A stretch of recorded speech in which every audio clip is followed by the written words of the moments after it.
अस्सलाम वालेकुम स्टूडेंट्स आज की वीडियो में हम ninth class biology federal board का गेस डिस्कस करेंगे। और नाइन्थ बायो का जो गेस है उसे मैंने मुख्तलिफ पार्ट्स में डिवाइड किया है। जैसे सबसे पहले हम डिस्कस करेंगे डायग्राम्स, लेबलिंग एंड आइडेंटिफिकेशन। यानी ये जो पार्ट है इसके अंदर हम कुछ ऐसे डायग्राम्स को देखेंगे जो मोस्ट इंपॉर्टेंट डायग्राम्स हैं जिनकी लेबलिंग आपने जहन में रखनी है। और पेपर में आपको कोई डायग्राम ऐसे दे दी जाएगी और उसमें ऐसे लाइन लगी होगी, आपको ये बोला जाएगा कि इस डायग्राम के अंदर ये वाला पार्ट कौन सा है या ये डायग्राम कौन सी है, आप इसको आइडेंटिफाई करें और इसका क्या फ़ंक्शन होता है। तो ये डायग्राम वाली एक अलग से वीडियो भी मैं बना दूंगा। आपकी बुक के अंदर जितनी भी डायग्राम्स हैं उनमें से किस टाइप का क्वेश्चन बन सकता है। इसके बाद नेक्स्ट है ड्रा दीज डायग्राम। यानी कुछ डायग्राम है, 3-4 इंपॉर्टेंट डायग्राम्स जो आपने ड्रा करने के हवाले से जहन में रखनी है, यानी उसकी आपने प्रैक्टिस करनी है और वो आपको ड्रा करनी आनी चाहिए। इसके बाद कुछ रीजनिंग क्वेश्चंस, जैसे कि आपको पता है पेपर के अंदर पार्ट्स होते हैं कि कुछ रीजनिंग क्वेश्चंस आएंगे, कुछ नॉलेज बेस्ड क्वेश्चंस आएंगे और कुछ कॉन्सेप्ट्स की समरी आएगी। तो इस तरह से कुछ reasoning questions, most important reasoning questions जो आपके सारे चैप्टर्स में से बन सकते थे वो भी मैंने यहाँ पे मेंशन किए हैं। और कुछ टेबल्स आपकी बुक के अंदर, कुछ टेबल्स साइड बॉक्सेस में बने हुए हैं जो इंपॉर्टेंट टेबल्स हैं वो भी मैंने मेंशन किए हैं। कुछ इंपॉर्टेंट डिफरेंसेस हैं, कुछ नॉलेज बेस्ड क्वेश्चंस हैं जो अपने जहन में रखने हैं। और लास्ट में हम 8 मोस्ट इंपॉर्टेंट लॉन्ग क्वेश्चंस को डिस्कस करेंगे। तो सबसे पहले यहाँ पर हम देखते हैं वो डायग्राम्स जो लेबलिंग या आइडेंटिफिकेशन के हवाले से आपने जहन में रखनी है। इसमें सबसे पहले प्लांट एंड एनिमल सेल है। और अब यहाँ पे प्लांट और एनिमल सेल के अंदर कम्प्लीटली आपने प्लांट और एनिमल सेल को ऐसे ड्रा नहीं करना। तो पेपर के अंदर कुछ मेन चीज़ें होती हैं प्लांट और एनिमल सेल के अंदर जो डिफरेंट होती हैं। जैसे आपको पता है प्लांट सेल के अंदर जो न्यूक्लियस होता है वो साइड पे होता है और लार्ज वैक्यूल मौजूद होता है, ठीक है। और एनिमल के अंदर सेंटर में ऐसे न्यूक्लियस होता है। तो इस तरह से आइडेंटिफिकेशन में आपसे पूछ सकता है, ऐसे एनिमल सेल और सेंटर में ऐसे लाइन लगा के एक पार्ट सेंटर में इस तरह से कोई मतलब न्यूक्लियस ही होगा तो वो लाइन लगा के आपसे पूछ सकता है कि ये कौन सी ऑर्गेनेली है और इसका फंक्शन क्या होता है। ये एनिमल सेल के अंदर। इस तरह से प्लांट सेल के अंदर एक लार्ज सा स्ट्रक्चर मौजूद होगा ऐसे, वो आपसे पूछेगा ये कौन सा स्ट्रक्चर है, ठीक है। तो ये लार्ज स्ट्रक्चर जो प्लांट के अंदर मौजूद होता है ऐसे, इसकी कोई इरेगुलर बाउंड्रीज नहीं होती, ऐसे स्मूथ सा ऐसे इस तरह से होता है, तो ये वैक्यूल होता है, ठीक है। तो इस तरह से 1-2 चीज़ें आपसे पूछ सकता है। और इसके अलावा सेंट्रियोल्स जो हैं वो नहीं होती प्लांट सेल के अंदर। तो ये सेंट्रियोल्स जो हैं वो अपने जहन में रखना है एनिमल सेल के अंदर होती हैं। तो न्यूक्लियस के पास मौजूद इस तरह की, ये इस तरह की ऑर्गेनेली होती हैं, ठीक है। मतलब 2 होती हैं और दोनों एक दूसरे के राइट एंगल में मौजूद होती हैं। तो ये 1-2 चीज़ें आपसे पूछ सकता है, इससे ज़्यादा आपसे प्लांट और एनिमल सेल के अंदर से कुछ भी नहीं पूछ सकता।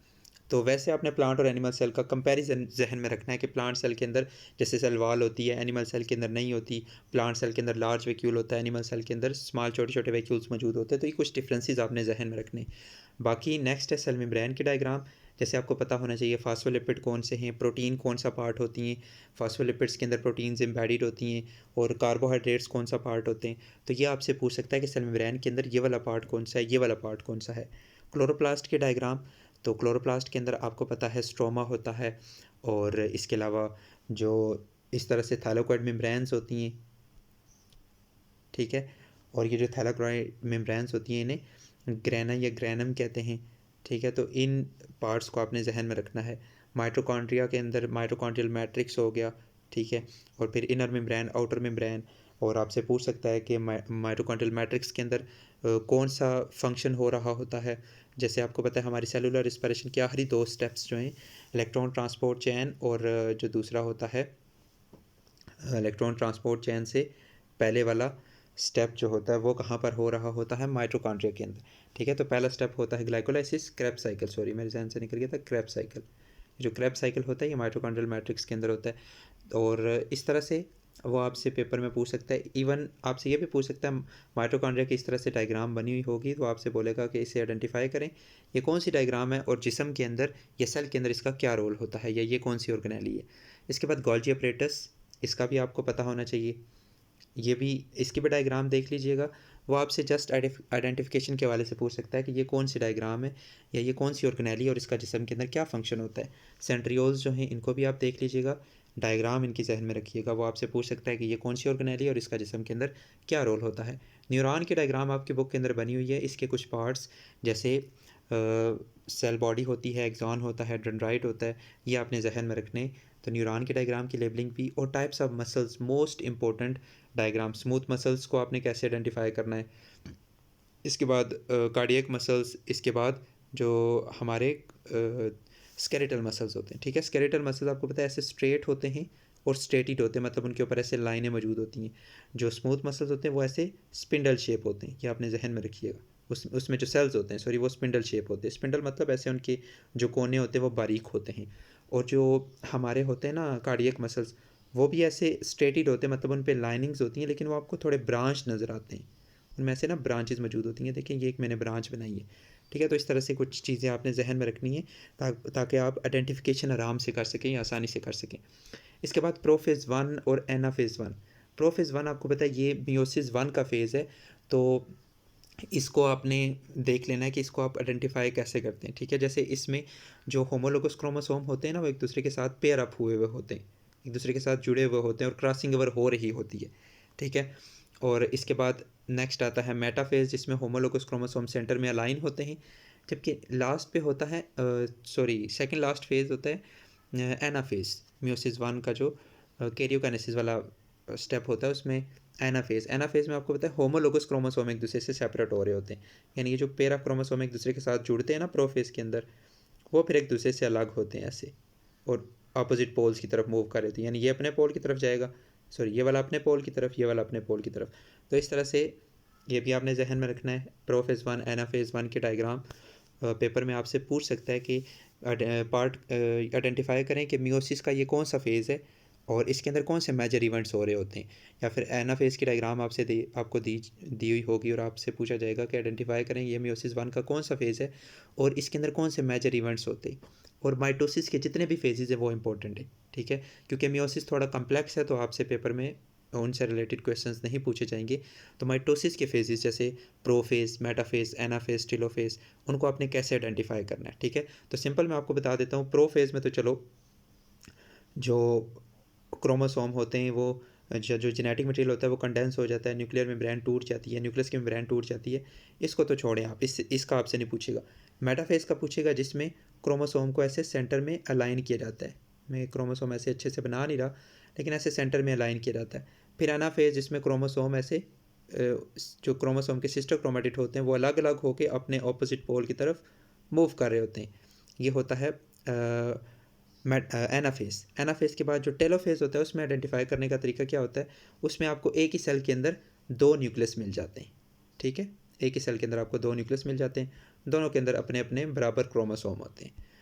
तो इसके बाद लीफ का स्ट्रक्चर, ये आपकी बुक के अंदर लीफ का स्ट्रक्चर, इसमें एपिडर्मस कौन सा पार्ट है, पैलिसेड मेसोफिल कौन से हैं, स्पॉन्जी मेसोफिल कौन से हैं, जाइलम टिश्यूज़ और फ्लोएम टिश्यूज़ यानी वस्कुलर बंडल वाला कौन सा पार्ट है, प्रोटीन का स्ट्रक्चर यानी primary structure, secondary structure, tertiary structure, quaternary structure, ये अपने देख लेना है। आप आइडेंटिफाई कर सकेंगे ये प्रोटीन का कौन सा स्ट्रक्चर है, प्राइमरी या सेकेंडरी या टर्शियरी है। इसके बाद न्यूक्लियोटाइड का स्ट्रक्चर, ये जो स्ट्रक्चर है ये तो आपने थोड़ा अच्छे से जहन में रखना है, ठीक है। न्यूक्लियोटाइड का स्ट्रक्चर ये लॉन्ग के हवाले से भी इंपॉर्टेंट है, शॉर्ट क्वेश्चन के हवाले से भी इंपॉर्टेंट है। न्यूक्लियोटाइड का स्ट्रक्चर, ठीक है। न्यूक्लियोटाइड के अंदर कौन कौन से पार्ट होते हैं इसके, जो तीन मेन पार्ट्स हैं, पेंटोज शुगर, इसके बाद नाइट्रोजीनियस बेसिस, ठीक है, और फास्फेट ग्रुप, ये आपने जहन में रखना है, ठीक है। इसके बाद फोटोसिंथेसिस का ओवरव्यू, आपकी बुक के अंदर एक डायग्राम बनी होगी फोटोसिंथेसिस के ओवरव्यू के हवाले से, ठीक है। तो वो एक डायग्राम है जिसमें एक जगह पे लाइट डिपेंडेंट रिएक्शन है, दूसरी जगह पे लाइट इंडिपेंडेंट रिएक्शन है, और लाइट डिपेंडेंट रिएक्शन से जो चीज़ें बन रही होती हैं वो लाइट इंडिपेंडेंट रिएक्शन में यूज़ हो रही होती हैं। तो ये जो डायग्राम है ना फोटोसिंथेसिस की ओवरव्यू की, तो उसको आप देख लीजिएगा। इसके बाद मोनोकॉट और डाइकॉट रूट, ये भी आप डायग्राम देख लीजिएगा, ठीक है। मोस्ट इंपॉर्टेंट डायग्राम है। और इसमें भी आइडेंटिफाई करने के लिए वो आपसे पूछ सकता है कि बताएं कि इसमें से मोनोकाट रूट कौन सी है और डाइकाट रूट कौन सी है। तो आपने कुछ हिंट्स से जहन में रख लेना है कि ये मोनोकाट है और ये डाइकाट है। इसके बाद नेक्स्ट है प्लांट टिश्यू कल्चरिंग स्टेप्स, ये भी आपकी बुक के अंदर है। प्लांट टिश्यू कल्चरिंग के कौन कौन से स्टेप्स हैं, 3-4 स्टेप्स है डायग्राम के अंदर, वो आपने जहन में रखने हैं। और फीमेल गेमेटोफाइट का स्ट्रक्चर, फीमेल गेमेटोफाइट आपको पता है उसके अंदर कुछ सेल्स होते हैं, ऊपर 3 होते हैं, दरमियान में 2 होते हैं, और इसके बाद लास्ट पे 3 होते हैं, ठीक है। ये एंटीपोडल सेल्स, ये फिजन न्यूक्लियाई, और ये साइनर्जिट, और ये एग सेल, ठीक है। तो ये फीमेल गेमेटोफाइट का स्ट्रक्चर है। तो इसके अंदर ये सेल्स हैं, इनके नाम आपने जहन में रखने। Structure of seed, monocot seat, dicot seat, दोनों के अंदर आपने जहन में रखना है कॉटिलिडन्स कौन से हैं, एम्ब्रियो किस जगह पे होता है, सीड कोट, ये लेबलिंग के हवाले से इंपॉर्टेंट है। सीड जर्मिनेशन के टाइप्स मोस्ट इंपॉर्टेंट, ठीक है, हाइपोजियल और एपिजियल जर्मिनेशन, ठीक है, और स्ट्रक्चर ऑफ फ्लावर, जो फूल का स्ट्रक्चर है उसमें पेटल्स कौन सी है, सेपल्स कौन सी हैं, स्टेमन कौन सा है, कार्पल कौन सा है, ठीक है। तो ये कुछ मोस्ट इंपॉर्टेंट डायग्राम्स है जो आपने जहन में रखनी है। इसके बाद नेक्स्ट है ड्रा दीज डायग्राम्स, यानी कुछ डायग्राम्स जो आपने ड्रा करने के हवाले से पक्की पक्की जहन में बिठानी है। क्लोरोप्लास्ट, माइटोकॉन्ड्रिया, न्यूरॉन, माइटोसिस के फेजेस, जैसे मैंने पहले भी आपको बताया माइटोसिस के फेजेस जो हैं वो आपने अच्छी तरह से जहन में बिठाने, इनकी आइडेंटिफिकेशन भी आ सकती है और ड्रा करने के हवाले से भी आ सकते हैं। क्रॉसिंग ओवर, ठीक है, क्रॉसिंग ओवर एक दो क्रोमोसोम इस तरह से आपने, ये क्रोमोसोम है, इसको आप कलर्ड बना दें और इसको खाली छोड़ दें, फिर क्रॉसिंग ओवर करके ना इनके ये जो दो पार्ट्स हैं ऐसे क्रॉसिंग ओवर करवा के इन दो पार्ट्स को एक, जैसे ये कलर्ड है फॉर एग्जांपल, ये पूरा का पूरा कलर्ड है ना, तो आपने ये शो करवाना है कि इसके अंदर क्रॉसिंग ओवर हुई हुई है। तो क्रॉसिंग ओवर शो करने के लिए ना मैं क्या करूँगा, ये इतना सा कलर्ड, सॉरी ये इतना सा कलर्ड और ये यहाँ से हाल ही मैंने छोड़ दिया, ठीक है। तो बाकी जो दूसरा है ना ये, अब इसका ये वाला कलर्ड पार्ट है, ये वाला कलर्ड पार्ट है, मतलब इसका कुछ हिस्सा यहाँ पे जुड़ गया और उसका कुछ हिस्सा यहाँ पे जुड़ गया, इसी को क्रॉसिंग ओवर कहते हैं। तो इस तरह से आपने क्रॉसिंग ओवर को जहन में रखना है। न्यूक्लियोटाइड का स्ट्रक्चर आपने ये भी बनाने के हवाले से राइबोज और ग्लूकोज का स्ट्रक्चर मोस्ट इंपॉर्टेंट, दोनों का स्ट्रक्चर आपने जहन में रखना है। और लाइट डिपेंडेंट रिएक्शन, ठीक है, लाइट डिपेंडेंट रिएक्शन जिसे जी स्कीम भी कहते हैं, वो आपकी बुक के अंदर बनी हुई है। और कैल्विन साइकिल, ये दोनों मोस्ट इंपॉर्टेंट है, मोस्ट इंपॉर्टेंट है, इन दोनों को लाजमी कीजिएगा।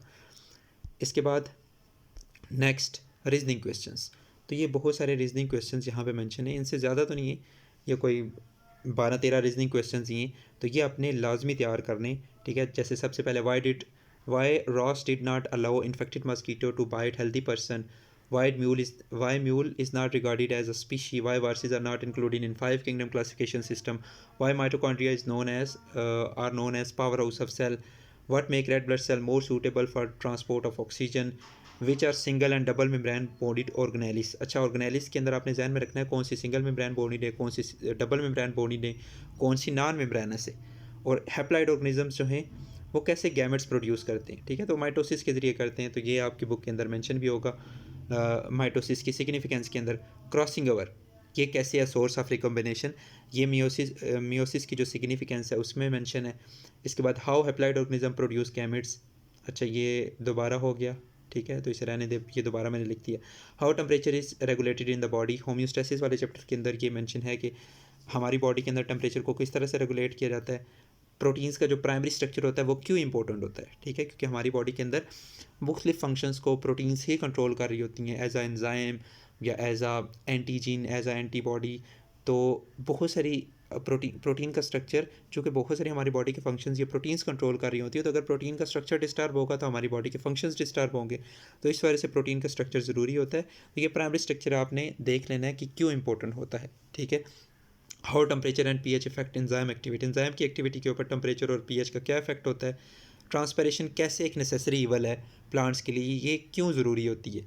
और बैक्टीरिया बायोनिफिकेशन के ज़रिए कैसे रिप्रोड्यूस करते हैं। और कंपैरेटिव एनाटॉमी कैसे एक एविडेंस है एवोल्यूशन का, ठीक है। तो कंपैरेटिव एनाटॉमी आपने ये एवोल्यूशन वाले चैप्टर से ये एक क्वेश्चन है, ठीक है, देख लेना कंपैरेटिव एनाटॉमी का क्या मतलब है और ये कैसे एविडेंस है एवोल्यूशन का। अच्छा जी, इसके बाद नेक्स्ट आते हैं डिफरेंसेस। तो ये differences 8-10 differences he anatomy and morphology, LG और फंजाई। अच्छा, एलजी चूँकि प्रोटिस्ट है तो आपको पेपर के अंदर प्रोटिस्ट और फंजाई के दरमियान भी डिफरेंस आ सकता है, क्योंकि प्रोटिस्ट के अंदर प्लांट लाइक भी होते हैं, फंजाई लाइक भी प्रोटिस्ट होते हैं, एनिमल लाइक प्रोटिस्ट भी होते हैं। तो एलजी प्लांट लाइक प्रोटिस्ट होते हैं, तो आपसे एलजी और प्लांट के दरमियान भी डिफरेंस आ सकता है, एलजी और फंजाई के दरमियान भी आ सकता है, ठीक है, इवन एलजी और बैक्टीरिया के दरमियान भी आ सकता है। तो आपने ये कोई जो 5 किंगडम है ना, उनके अंदर जो भी ऑर्गेनिजम्स हैं उनको अच्छे से पढ़ लेना है, यानी 5 किंगडम्स के करैक्टर्स आपने अच्छे से पढ़ने, अच्छे से, ठीक है। और उनमें डिफरेंस किसी के दरमियान भी आ सकता है, और जो मेन डिफरेंसेस है वो मैंने यहाँ पे मेंशन किए हैं, जैसे बैक्टीरिया और फंजाई के दरमियान, प्लांट एंड एनिमल सेल का डिफरेंस, जैसे मैंने पहले भी आपसे पीछे डायग्राम्स के अंदर भी मेंशन किया था कि कुछ मेन डिफरेंसेस हैं प्लांट और एनिमल सेल के अंदर। जैसे प्लांट सेल के अंदर सेल वॉल होती है, एनिमल सेल के अंदर नहीं होती। प्लांट सेल के अंदर लार्ज वैक्यूल होता है, एनिमल सेल के अंदर छोटे छोटे वैक्यूल होते हैं। प्लांट सेल के अंदर न्यूक्लियस जो है वो साइड पे होता है, एनिमल सेल के अंदर न्यूक्लियस सेंटर में होता है। प्लांट सेल के अंदर सेंट्रियोल्स जो हैं वो नहीं होती, एनिमल सेल्स के अंदर सेंट्रियोल्स होती हैं। ठीक है, इसके बाद मियोसिस और माइटोसिस। अच्छा, अब यहाँ पे मियोसिस और माइटोसिस के सारे फेजेस की जो डिफरेंसेस है वो नहीं, कुछ मेन डिफरेंसेस।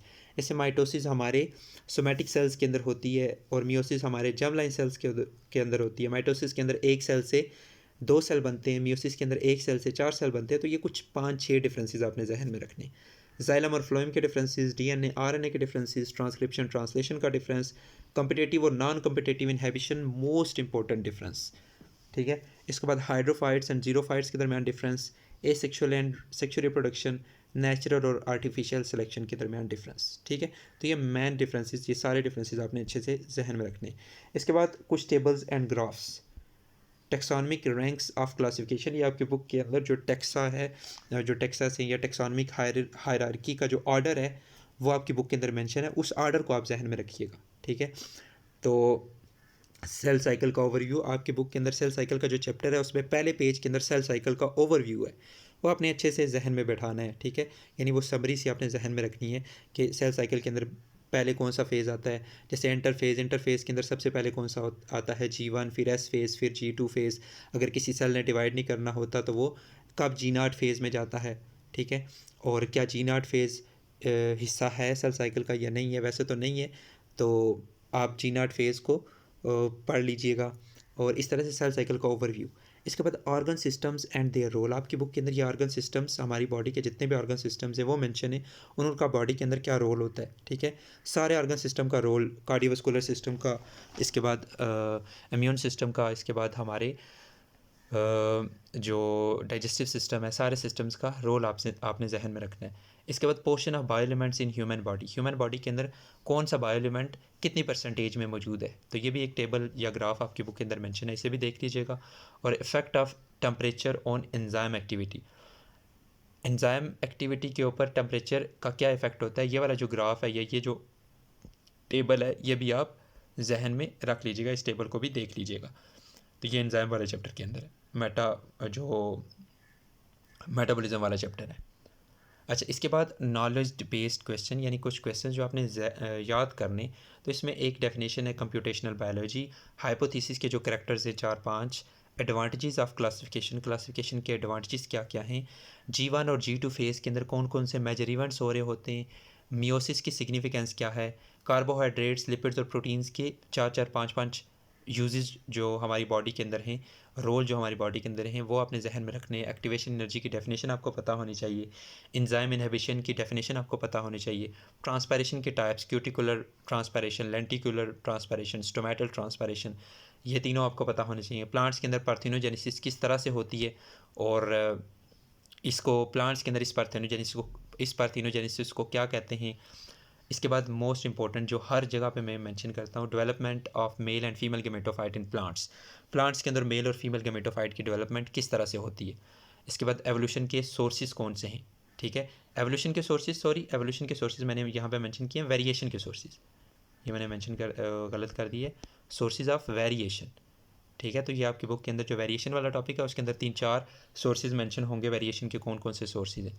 इसके बाद स्पेशिएशन डेफिनेशन आपने जहन में रखनी है स्पेसिएशन की।